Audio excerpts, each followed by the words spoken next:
안녕하세요. 경기도에 살고 있는 30대 중반 주부입니다. 주부라는 말이 하나의 온전한 가정을 이루고 있는 것처럼 느껴지네요. 전 아니거든요. 최근 이혼했답니다. 그런데 지금 직장을 다니는 것도 아니고 초등학교 입학한 아이를 두고 살림을 하고 있으니 제 현실을 잘 반영하는 말이라 딱히 다른 단어가 떠오르지 않네요. 모든 상황을 정리하고 나서 이제 일상으로 돌아가야 하는데 아직은 그 충격에서 온전히 벗어나지 못하고 제자리에 머문 것 같습니다. 깔끔하게 마무리도 했는데 너무 폭풍처럼 휩쓸고 간 지난 1년, 지금도 꿈같이 느껴지네요. 정아야, 나 미애야. 오늘 점심에 차 한잔 했으면 하는데 시간 괜찮아? 할 이야기가 있어서. 기억을 더듬어 보면 그날은 유난히 화창했던 4월의 어느 날 아침이었습니다. 그날은 아이와 신랑이 출근하고 오랜만에 아침부터 부지런 떨어 청소를 다 끝내는 날이었어요. 햇살이 유독 따뜻하게 느껴지고 해도 맑아 이불 빨래를 돌려야 하나 생각하던 날이라 더 기억에 남아요. 왜 그런 날 있잖아요. 돌이켜보면 늘 같았던 일상일지 모르는데 조금 더 특별하고 좋게 느껴지는 날이요. 그날이 저에겐 그랬어요. 창밖 벚꽃나무 하나 둘 꽃이 피기 시작했거든요. 올해는 봄이 오는지도 모르고 이르게 핀 벚꽃 때문에 꽃 구경도 제대로 못해서 더 뚜렷하게 기억에 남을지 모르겠네요. 차 한 잔을 내리고 거실 책상에 앉아 창밖을 보고 있는데 모르는 번호로 연락이 왔습니다. 원래 잘 안 받는데 저도 모르게 손이 가더라고요. 전화를 받았더니 고등학교 동창이었습니다. 단체톡에 존재하고 있지만 연락처는 별도로 모르는 그런 친구였거든요. 동창 모임으로 15명 정도가 있고 정기적으로 모임을 하지만 모든 친구들이 나오는 것도 아니었어요. 학창 시절에도 대면대면 졸업하고도 대면대면했던 사이인데 어떻게 번호를 알았는지 할 이야기가 있다며 저를 보자고 했습니다. 그렇게 약속 자리에 갔어요. 전화해서 놀랐지. 우리 사이에 일상적인 이야기를 할 것도 아니고 돌리지 않고 이야기할게. 나도 말을 해야 하나 말아야 하나 고민 많이 했어. 그런데 앞으로 동창 모임에서 얼굴 계속 볼 거니까 하는 게 나을 것 같아서. 뭔 이야기를 이렇게 돌려 해. 내 남편 바람이라도 펴? 너 알고 있었어? 네 남편 바람 피는 거? 동창은 저보다 먼저 약속 장소에 나와 있었습니다. 긴장했는지 벌써 음료를 시키고 반 이상을 마셨더라고요. 저는 익숙한 듯 얼굴을 모르는 사이도 아니니 동창생을 바라보고 앞에 앉았어요. 동창은 제가 앉자마자 별다르게 주문도 안 했는데 이야기를 시작했습니다. 계속 얼굴을 볼 사이라 어쨌든 언지를 주는 게 맞는 것 같다고요. 저도 모르게 이 상황이 익숙했습니다. TV나 영화가 아니더라도 썰TV 사연에서 들었던 것 같았거든요. 꼭 남편이 바람이라도 폈을 때 지인들이 그 사실을 알려주는 상황 말이에요. 긴장을 풀 겸 저도 모르게 우스갯소리처럼 혹시 그런 거 아니냐며 이야기를 꺼냈습니다. 그런데 예상외로 동창생은 두 눈을 동그랗게 뜨며 당황했어요. 무슨 소리야? 진짜 내 남편이 바람이라도 핀다는 거야? 네가 우리 남편 얼굴을 어떻게 알고? 왜 몰라? 결혼식에도 갔고 작년 모임에 너 늦게 오면서 신랑이 태워다 줬잖아. 나도 마침 늦게 들어오던 터라 입구에서 인사하고 다음에 식사하자는 인사도 예의상 주고받았는데 알지. 분명 네 남편이야. 그래, 내 남편이 확실하다니까 이야기나 들어보자. 어디서 만났길래 내 남편이 바람핀다고 확신하고 나에게 이렇게 전화를 했는지 듣고 판단할게. 기분 안 좋은 거 알아. 그런데 한두 번이 아니야. 지난 6개월 동안 내가 본 것만 5번이 넘어. 그렇게 자꾸 드문드문 이야기하면 내가 어떻게 알아들어? 제대로 어디서 받은지 알려줘야 할 거 아니야. 골프장에서 봤어. 매번 같은 멤버로 오는데 여자 둘, 남자 둘 자세 알려준다고 터치하는 거나 행동, 그 어느 걸 보더라도 깊은 사이라는 건 의심할 수 없어. 처음엔 두루뭉실하게 알 수 없는 말을 해댔어요. 제대로 이야기하라는 말에 하나둘 자신이 본 것을 알려주더라고요. 골프장에서 만났고 늘 같은 멤버로 온다는 말을 듣는데 짐작 가는 사람들이 있었어요. 남편은 사업을 하고 있었는데 사업자 자주 만난다는 거래처 사장이랑 사장 여동생이 있었거든요. 사장 여동생이 2명이라 같이 나올 때도 있고 혼자 나올 때도 있다는 말에 크게 신경 쓰지 않았습니다. 남편 사업에 큰 영향력이 있는 사장이고 별다르게 술을 좋아하는 것도 아니라 골프만 치면 거리 유지하는 데 큰 문제가 없다고 알고 있었거든요. 그래서 속으로 좀 웃음이 났어요. 내가 모르는 사이도 아니고 알고 있는데 이걸 바람이라고 이렇게 알려줄 정도면 이 친구도 좋은 친구는 아니라고 생각했거든요. 남자 둘, 여자 둘이라고 말하니까 누군지 알 것 같아. 남편이 말해줘서 알고 있거든. 남편 사업하는데 거래처 사장이랑 사장 여동생이야. 여동생이 2명이라 여동생이 둘 다 나올 때도 있고 아닐 때도 있다는데 네가 봤을 땐 동생이 둘 다 나왔을 때인가 보다. 내 걱정해줘서 고마운데 골프장 오가면서 지나치는 걸로 바람이라 단정 짓고 이렇게 말하는 건 좀 성급했다. 이야기 끝난 것 같으니 먼저 가봐도 되지? 잠깐만. 기분 나빴다면 미안해. 내가 말주변이 없어 말을 이상하게 전해진 것 같아. 내가 하는 말 먼저 말했어야 했는데. 나 남편 회사 일이 힘들어져서 골프장 캐디 일에 그냥 골프장 가면 스쳐 만난 거 아니야. 매번 라운딩 할 때 캐디 따라다니면서 옆에서 하는 이야기 다 듣고 내 눈으로 본 것만 전하는 거야. 기분 나쁜 자리라 생각하고 먼저 일어나려는 절 다급하게 붙잡는 동창생의 말에 저는 다시 자리에 앉고 말았습니다. 다리에 힘이 풀리듯 저도 모르게 앉게 되었으니 주저앉았다는 표현이 더 정확할 것 같아요.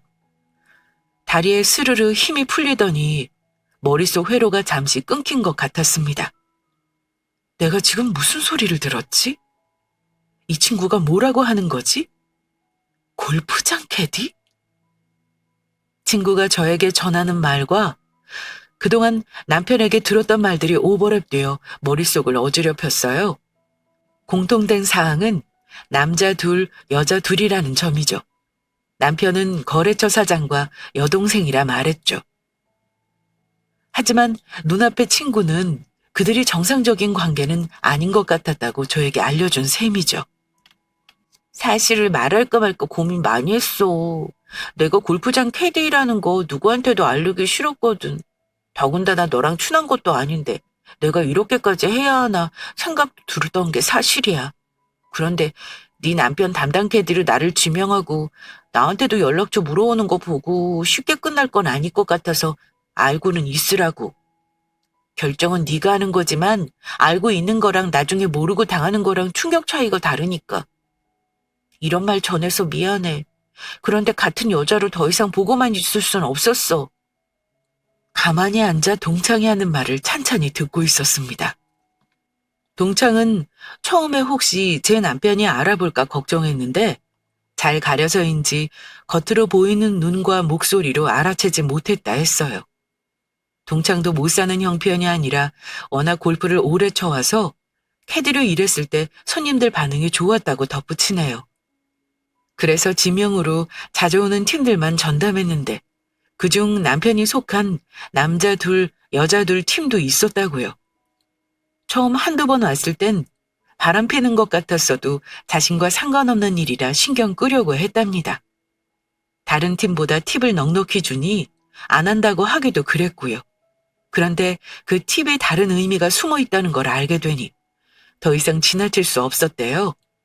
캐디가 있어도 과감한 행동들을 그 여자와 한다는 이야기를 들으니 세상에 믿을 놈 하나 없다 싶었습니다. 그렇게 전 동창에게 남편 사진이랑 대화 내용을 녹음해 보내줄 수 있냐고 부탁했어요. 동창은 처음에 꺼려했어요. 그러려고 말한 건 아니라면서요. 하지만 전 동창 말대로 내가 나중에 앉아서 당하지 않으려면 증거가 필요하지 않냐고 동창을 설득했습니다. 저에게 거래처라고 당당히 밝히는 남편. 그것도 모자라 라운딩 도는 사이 테디 동창에게 수작 거는 남편. 언젠가 꼬리가 길어 잡을 날이 올 거라 생각했기 때문이에요. 그땐 제대로 밟아주리라 복수의 칼날을 갈고 있었습니다. 동창을 만나고 집으로 갔어요. 아파트 입구에 들어섰는데 구급대가 도착하고 분위기가 어수선하더라고요. 코로나도 아직 끝난 시기도 아니었고 어르신도 많이 사는 연수가 오래된 동네라 그럴 수 있다고 생각하고 지나쳐 제가 살고 있는 라인으로 걸어가고 있었어요. 아, 아빠?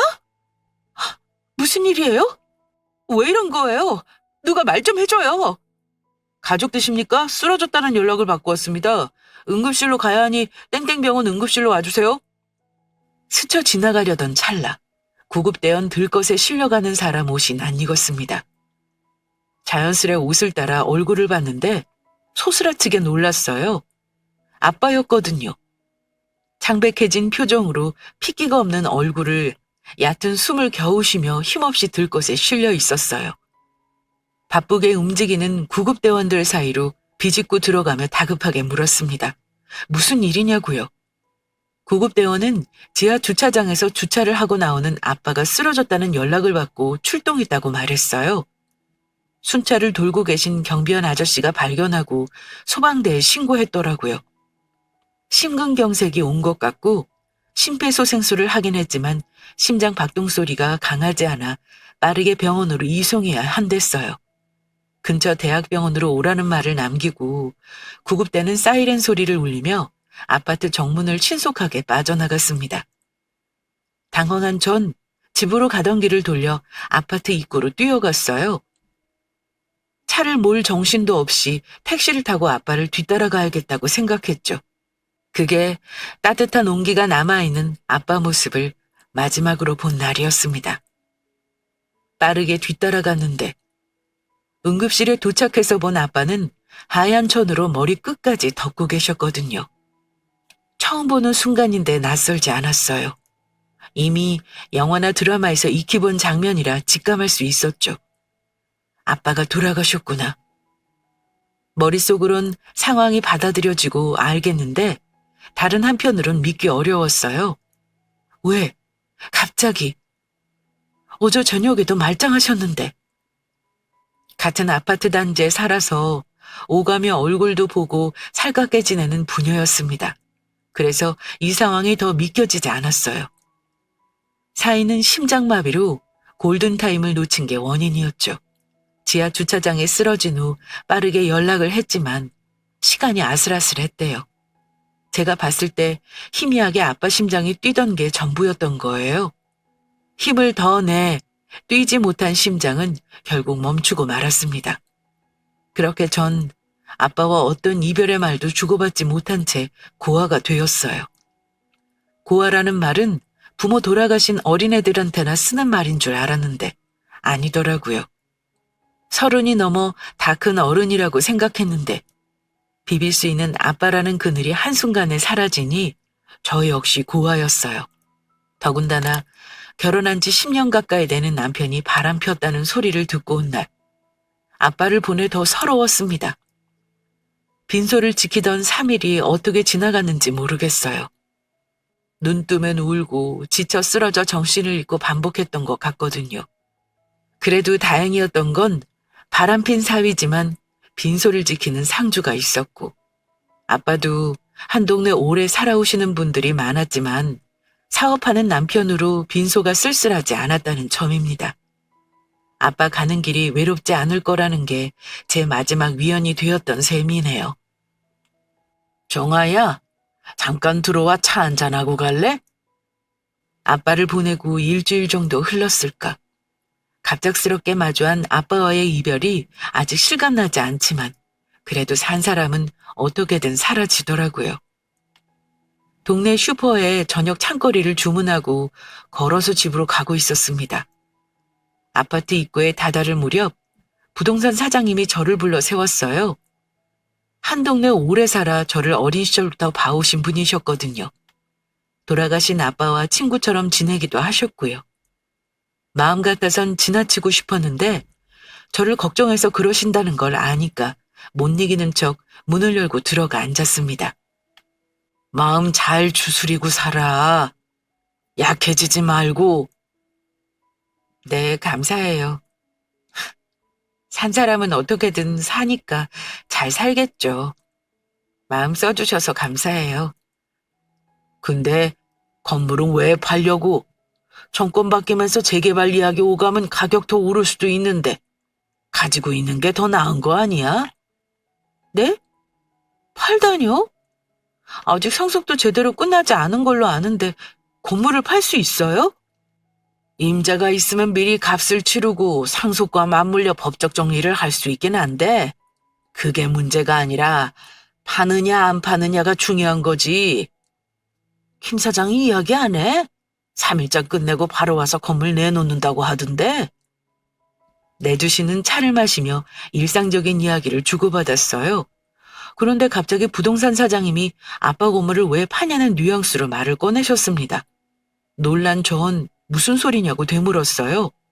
아직 상속에 대한 부분도 끝난 게 아니고 아빠 건물도 건물이지만 아빠가 살고 있는 아파트도 정리해야 하니까요.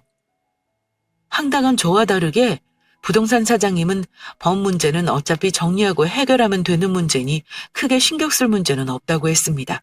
오히려 제 남편이 3일장 끝나자마자 부동산에 들려 건물을 내놓는다고 말했다며 정말이냐고 되물으셨으니까요.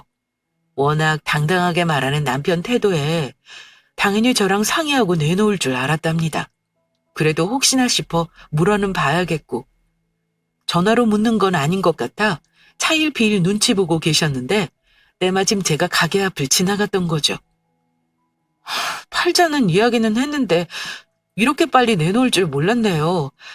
사장님한테만 말씀하는데 잠깐 보류할게요. 혹시 그 사람이 묻거든 적당히 둘러대 주세요. 정리할 부분이 끝나면 그때 다시 부탁드릴게요. 아셨죠? 그래, 알았다. 김 사장한테는 적당히 둘러대고 모른 척 할게. 일 정리되는 대로 알려줘. 꼭 안 팔아도 되니까 정리할 거 잘 해결하고.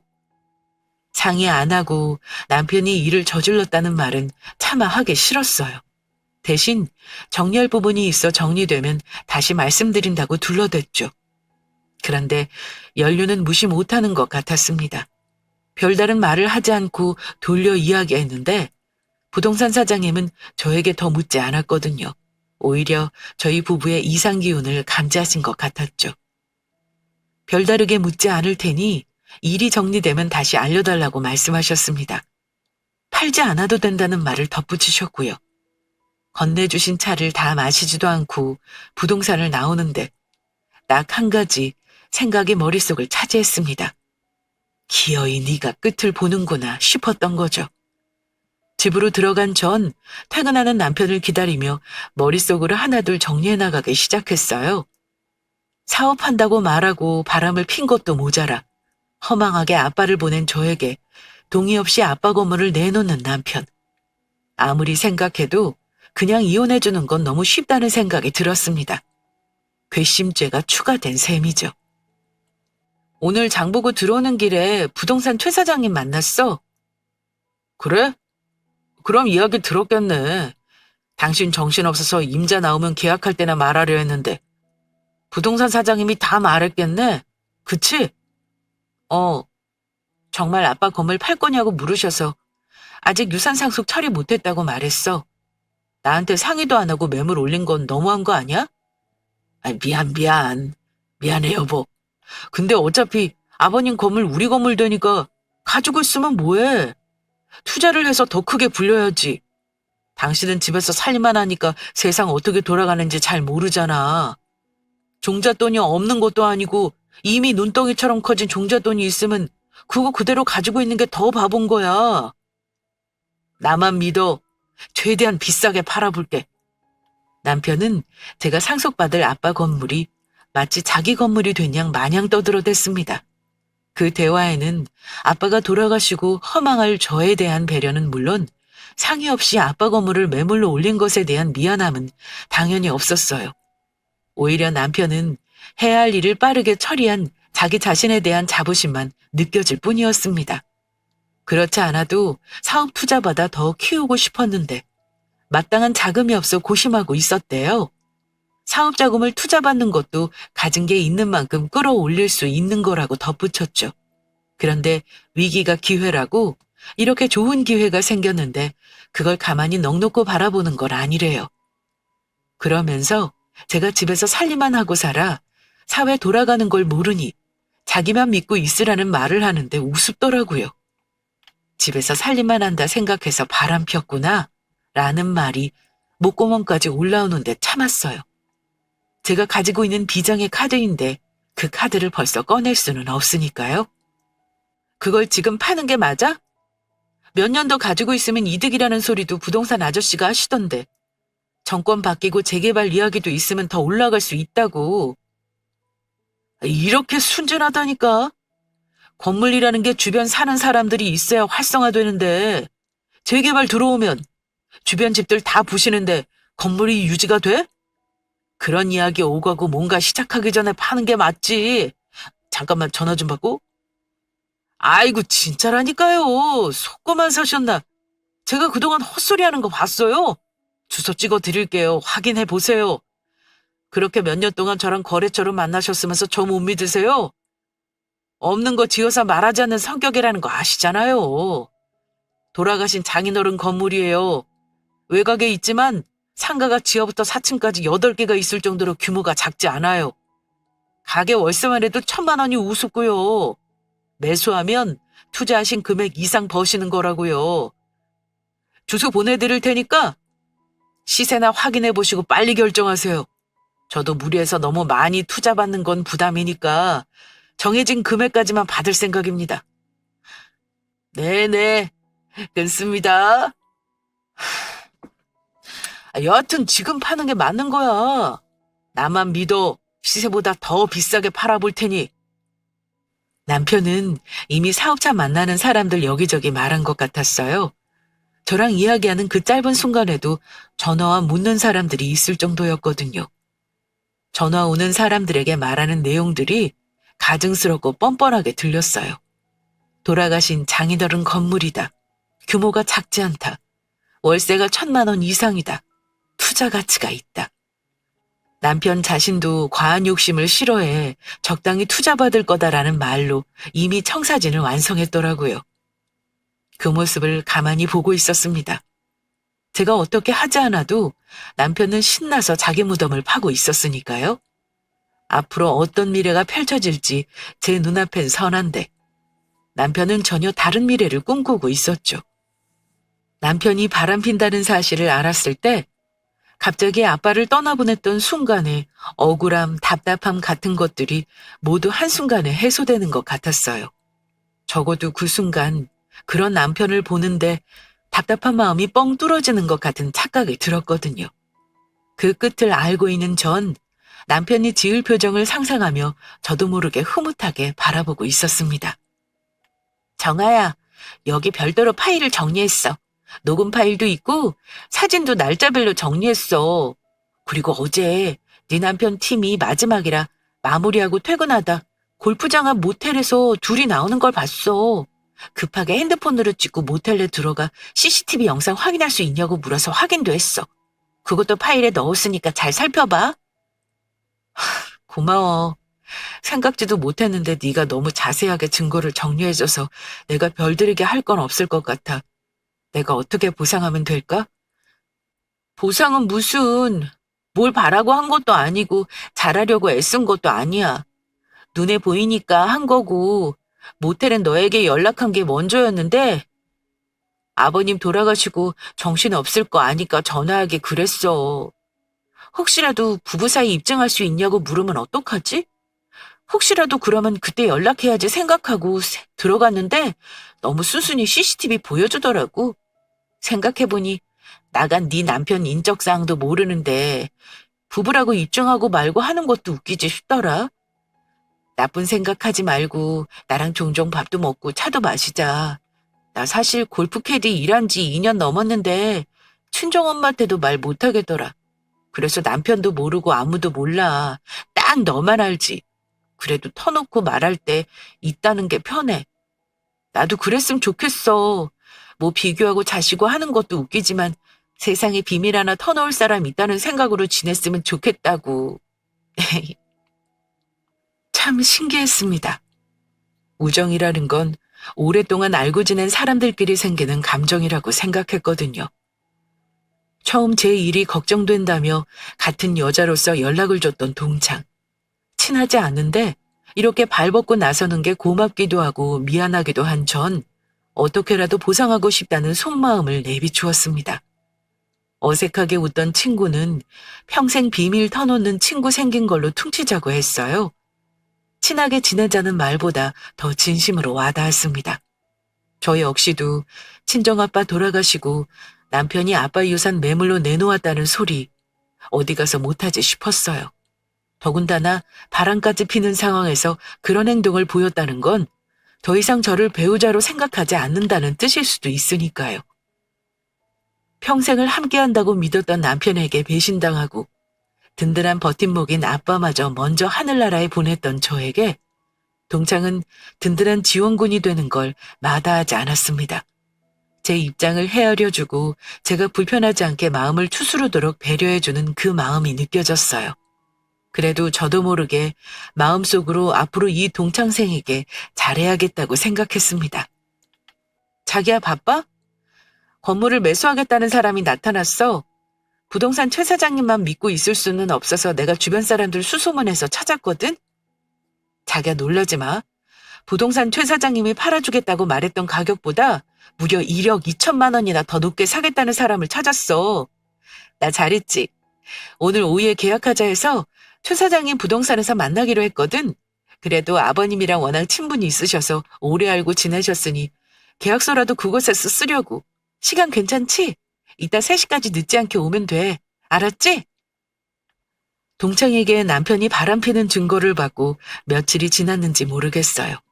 중요한 건 남편이 아빠 건물을 팔겠다고 나선 지 한 달이 채 되지 않았다는 점입니다. 어떻게든 팔고 싶어서 안달이 났는지 빠르게 매수인을 찾았더라고요. 사업을 확장하기 위해 여기저기 투자금도 많이 끌어온 것 같았어요. 그래서 더 빠르게 건물을 팔고 사업 자금을 확보하고 싶었던 것 같습니다. 그 사이 전 아빠 건물을 상속받고 세금 문제도 처리하는 등 바빴어요.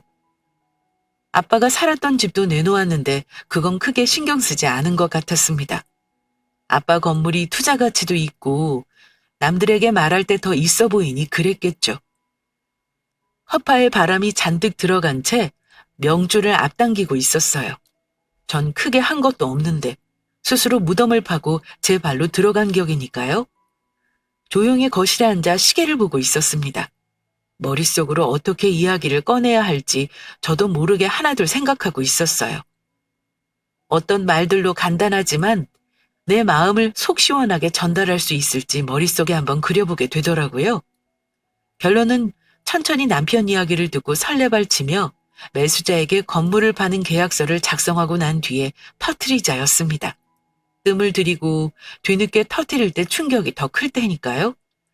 아빠 건물을 상속받은 전 당연히 자녀인 저이고 명의 역시 제 이름이기에 마지막 칼은 결국 제가 빼야 했어요.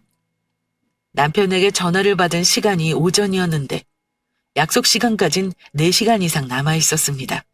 전 점심을 먹는 것도 잊은 채 머릿속으로 수없이 장면을 그려봤어요. 침착하게 끝내자. 언성을 높이지 말자.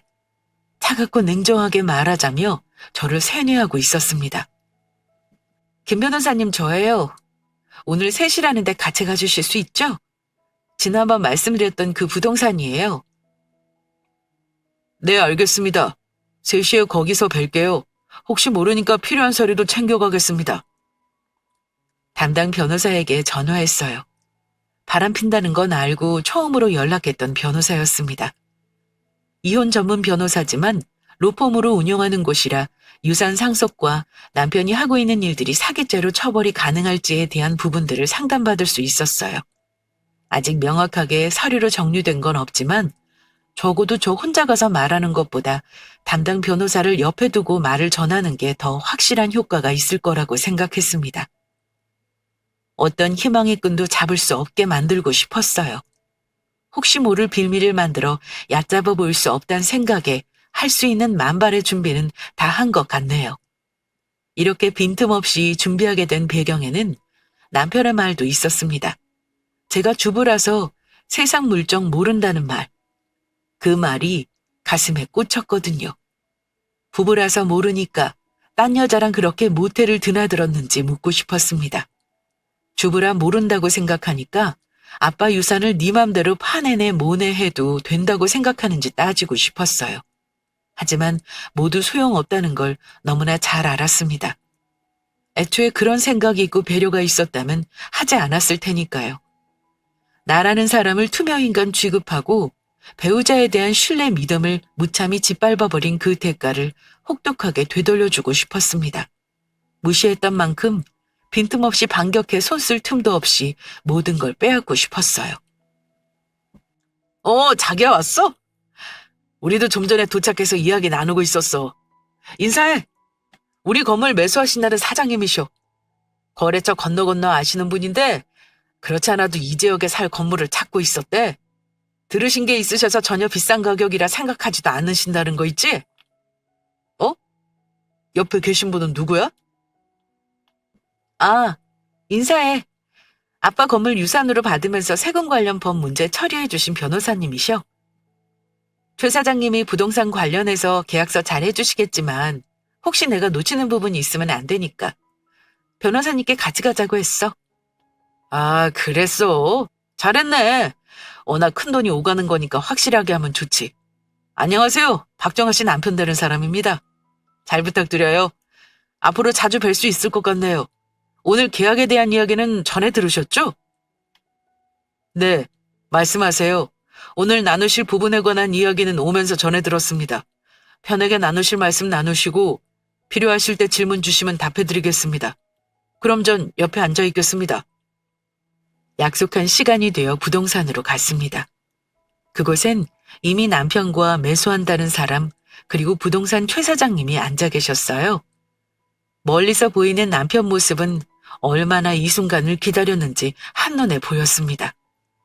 부동산에 들어가지 않아도 이미 들떴다는 게 눈에 보였거든요. 아니나 다를까 부동산 문을 열고 들어가자 한 걸음의 입구까지 제 마중을 나왔습니다. 그렇지 않아도 방금 왔다는 둥, 시세보다 기꺼이 비싸게 사는 이유가 있다는 둥, 제가 묻지도 않는 말을 미주알고주알 하기 바빴죠. 그러다 시선은 이내 제 옆에서 멈췄습니다. 처음 보는 웬 남자가 저를 따라 부동산 안으로 들어왔기 때문이에요. 눈치껏 제 일행이라는 걸 알아챈 듯 누구냐고 먼저 물어왔습니다. 저는 사실대로 말했어요. 실제로 아빠 유산 상속에 대한 법적 문제를 처리해 주셨거든요. 물론 우리 이혼에도 도움을 주고 계신다는 말은 쑥 뺐지만요. 남편은 정말 흡족해 했습니다. 변호사를 끼고 문제를 처리해야 할 정도로 이젠 상류층의 삶이 되었다고 생각하는 것 같았죠. 그러더니 남편은 이내 당당하게 변호사에게 악수를 청했습니다. 그렇게 인사를 주고받고 부동산 소파에 앉아 본격적인 이야기를 주고받게 되었어요. 저와 남편, 매수자와 부동산 최 사장님, 그리고 이혼 전문 변호사, 이렇게 5명이요. 여기 건물에 관한 서류니 꼼꼼하게 훑어보세요. 제가 정화 선대인께서 그 건물 매수하셨을 때부터 건물 관리까지 다 맡아서 해서 하자 없다는 건 보증할 수 있습니다. 그래도 혹시 모르니 꼼꼼하게 훑어보시고 여기에 사인하시면 될 것 같습니다. 네, 대충 훑어봤습니다. 워낙 오랫동안 한 건물 보셨으니까 하자 없는 건 너무 잘 아실 테고 이렇게 변호사까지 대동해 오실 정도면 법적 문제도 걱정 없을 것 같습니다. 이렇게 진행하는 걸로 하죠. 그렇죠. 잘 생각하셨습니다. 뭐 중간에 사고 팔고 했다면 문제 있겠지만 저희 장인어른이 이 건물만 15년 넘게 소유하셔서 서류를 보더라도 문제 없는 건 이미 충분히 아실 것 같아요. 이렇게 변호사까지 대동했으니 두말하면 잔소리죠. 자기야 뭐해? 어서 여기 사인하지 않고. 그 전에 확인할 서류가 하나 더 있어. 변호사님, 준비해 오신 서류 지금 보여주실 수 있죠? 네, 그럼요. 여기 있습니다. 여기 계신 박정아 씨 남편 되는 김상혁 씨가 외도했다는 증거입니다. 그리고 아직 유산 상속이 이루어지지 않은 상태에서 배우자 동의 없이 상속 예정인 건물을 매물로 올렸기에 사기죄가 성립됩니다. 이에 박정아 씨는 이혼을 신청하셨고 건물은 매도하지 않겠다고 의견을 명확히 주셨습니다. 지금부터 박정아 씨에게 하실 모든 말씀은 저를 통해서 하셔야 할 겁니다. 변호사는 준비해온 서류 봉투에서 하나씩 필요한 서류를 꺼내서 말했습니다. 서류가 하나씩 나올 때마다 남편 얼굴은 점점 굳어가고 있었어요. 결정적인 부분은 바람을 폈다는 증거가 나왔던 순간이 아니었습니다. 제가 매도하지 않겠다는 말을 변호사가 전했을 때였어요. 투자받은 금액과 매도의 차액으로 더했을 이익들을 생각만 했는데 이렇게 한순간에 물거품이 될 줄은 꿈에도 몰랐을 테니까요. 전 아무 말도 하지 않았습니다. 변호사가 제가 하고 싶은 말들을 조목조목 서류를 들이밀며 해주셨기 때문이에요. 에이, 이게 뭔가? 김 사장이 이런 사람이었나? 먼저 가보겠네. 사장님! 저기야, 아니지. 아니라고 해줘. 오해야. 어딘가 오해가 있었을 거야. 미안해. 내가 잘못했어. 그러려고 그랬던 게 아니야. 정말이야. 딱 한 번이었어. 그동안 사업하면서 많은 유혹들이 있어도 다 잘 버텼는데 정말 사진 찍힌 날 딱 한 번이었다고. 난 너밖에 없어. 아버님 유산 판다고 해서 화가 많이 났어?